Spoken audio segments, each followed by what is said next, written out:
Badai pasti berlalu, badai pasti berlalu, badai pasti berlalu. Bagimu negeri jiwa raga kami.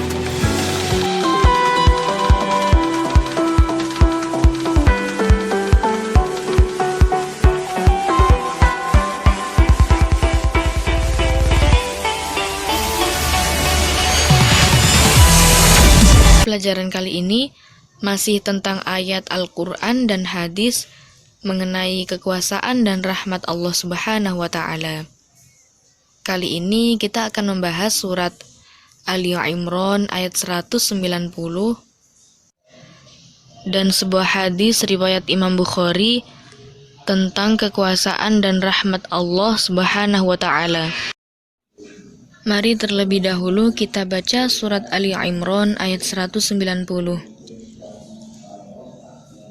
A'udzu billahi minasy syaithanir rajim.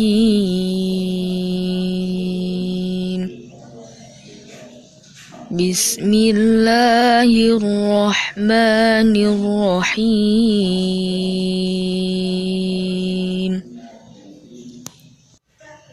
Inna fi khalqis samawati wal ardi wa ikhtilafil laili wan nahar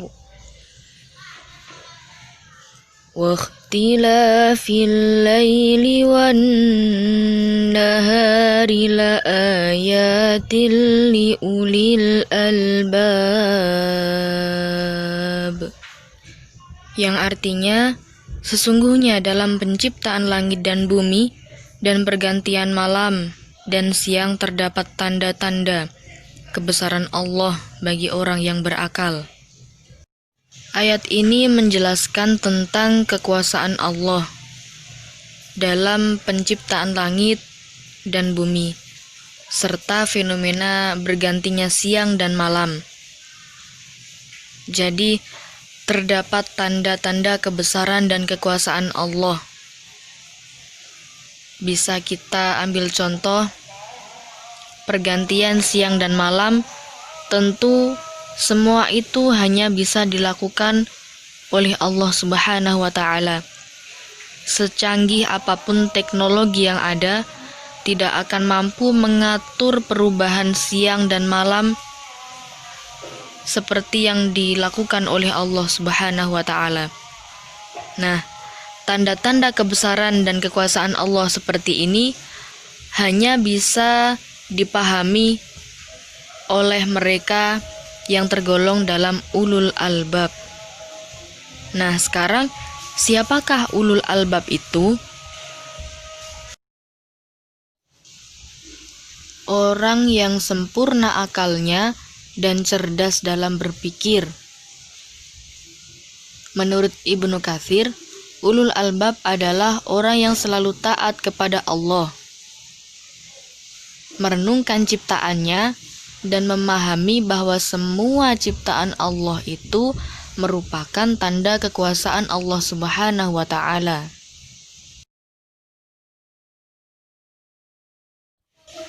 Menurut Ibnu Katsir, ayat ini berisi motivasi untuk merenungi dan memperhatikan segala sesuatu yang Allah ciptakan, baik yang ada di langit maupun yang ada di bumi. Seperti ketika Allah menciptakan malam, menciptakan siang, seperti ketika pagi hari matahari terbit dari arah timur, kemudian terbenam di arah barat. Kemudian Allah menciptakan langit yang bisa berada di atas tanpa penyangga, tanpa tiang. Nah, semua itu merupakan ciptaan Allah Subhanahu wa Ta'ala yang harus direnungi, sehingga kita semakin sadar bahwa tidak ada Tuhan yang dapat menandingi kebesaran dan kekuasaan Allah Subhanahu wa Ta'ala. Selanjutnya adalah hadis tentang rahmat Allah Subhanahu wa taala. Hadis ini adalah hadis riwayat Bukhari. Mari kita baca bersama terlebih dahulu. Bismillahirrahmanirrahim. An Abi Hurairah radhiyallahu anhu 'anil Nabi sallallahu alaihi wasallam qala lamma qadallahu al-khalqa kataba fi kitabihi fahuwa indahu fawqal 'arsy inna rahmati ghalabat ghadabi rawahul Bukhari. Sekarang mari kita perhatikan arti hadis tersebut. Artinya dari Abu Hurairah radhiyallahu anhu. Jadi RA ini adalah singkatan dari radhiyallahu anhu. Baik, saya ulangi. Dari Abu Hurairah radhiyallahu anhu berkata, Rasulullah Shallallahu alaihi wasallam bersabda, ketika Allah menetapkan penciptaan makhluk, Allah menuliskan di dalam kitabnya yang ada di sisinya di atas arsy, sesungguhnya rahmatku mengalahkan murkaku. Hadis riwayat Bukhari. Hadis ini menjelaskan bahwa rahmat atau kasih sayang Allah itu melebihi murkanya. Terbukti bahwa bagaimanapun seorang hamba itu melakukan perbuatan dosa, Allah tetap akan mengampuninya selama seorang hamba itu mau bertaubat. Dan tidak ada seorang hamba pun yang tidak diberi rezeki olehnya, karena Allah memiliki sifat Ar-Rahman, yakni yang Maha Pengasih. Allah Subhanahu wa taala mengasihi semua makhluk ciptaannya. Maka dari itu, sebagai manusia, hendaknya kita juga menerapkan sifat tersebut. Bagaimana caranya?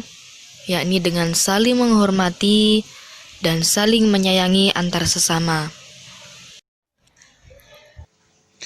Menulis surat Ali Imran 190 dan menulis hadis tentang rahmat Allah. Kirim tugas lewat e-learning.